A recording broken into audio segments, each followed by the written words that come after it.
I'm Joanne from La Terraza. Today I'm going to be showing you how to make a mosaic styled canvas using your canvas kit. So in your kit you'll have gotten your colors, a large paintbrush, a small paintbrush, and 2 miracle sponges, and a piece of chalk. You will need to make sure that you have water, something to blot your sponges on and pour your paint onto. I have a tile today, a paper plate works great, and a scissors to cut your sponge with. Now in this example, we already have our canvas base coated a color. We went with black. Any color is fine, it can be dark or light. I usually recommend one of the more neutral colors, but it's completely up to you.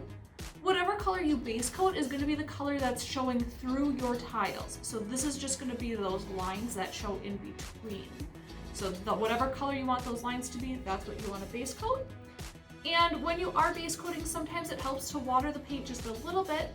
To do that, you're going to use your bigger paintbrush. You just dip the bristles into the water, knock some of it off. You're not trying to wet it a whole lot. You're just trying to add a little bit of moisture to help it spread a little bit easier for you. So once you've got your base done, you can let that dry for a little while, and then you can start with your sponging. Okay, so you can either start by cutting your sponge or start by drawing on some basic lines. In this case, I'm going to start with some basic lines on the canvas in chalk. Nice thing about chalk is once you are done and you've let it dry, you can just take a wet towel or a wet sponge, wipe away the chalk lines, and you won't see when they're there. So when I talk about basic lines, I'm not saying try to draw out a pattern, I'm just saying divide your canvas. So if we look at this one, I divided it top to bottom, and you can see that chalk line goes straight through, side to side, and then I did my diagonals like I was cutting a pizza. And you can see that I kind of used those lines for guidelines on where to put my sponge. Similarly in this one, we did more of a grid. We did up and down lines, and then we did side to side lines like a checkerboard, and we used that to kind of plot out again where things were gonna be going. In this case, I'm gonna try something a little bit different. I'm gonna do up and down, so I'm gonna divide it into quarters. I'm just eyeballing this. It doesn't need to be perfect. Part of this look is to be a little more abstract and loose. And then I'm gonna divide it like a diamond, and we'll just kind of see what we can make out of that. So just kind of a few simple shapes. You don't need to do anything crazy or fancy, but just to help you have a little bit more symmetrical and balanced of a piece. So now we're gonna take our miracle sponge and we can cut these into whatever shapes we want. This one I did entirely using just one sponge. This one we used 2 of the sponges to get our different shapes.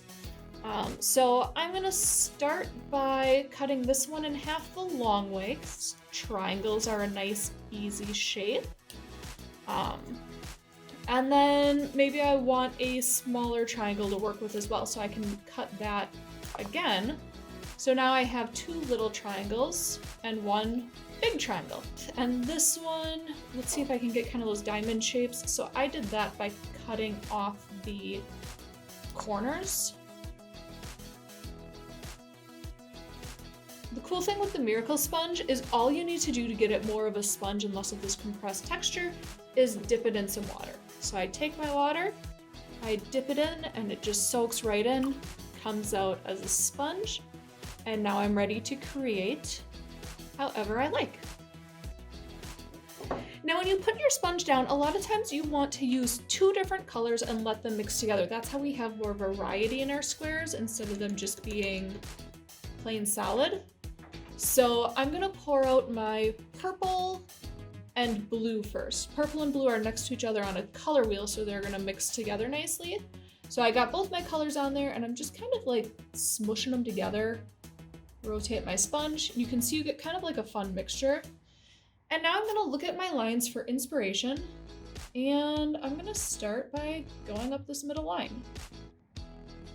You don't need to have a solid plan when you start.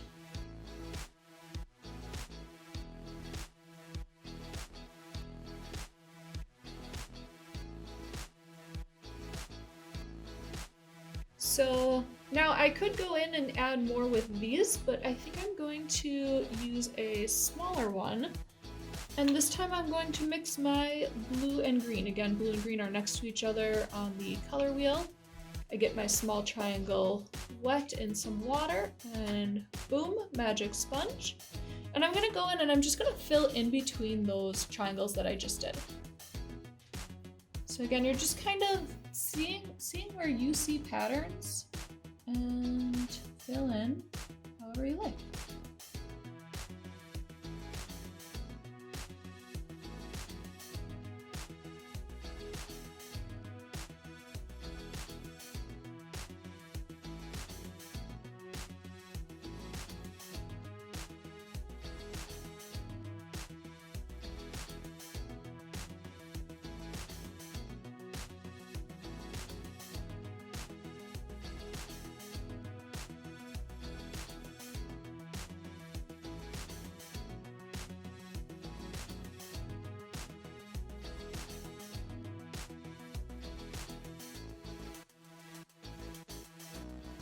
So at this point, I'm just going in and I'm filling in some of these spots that I have left over blank.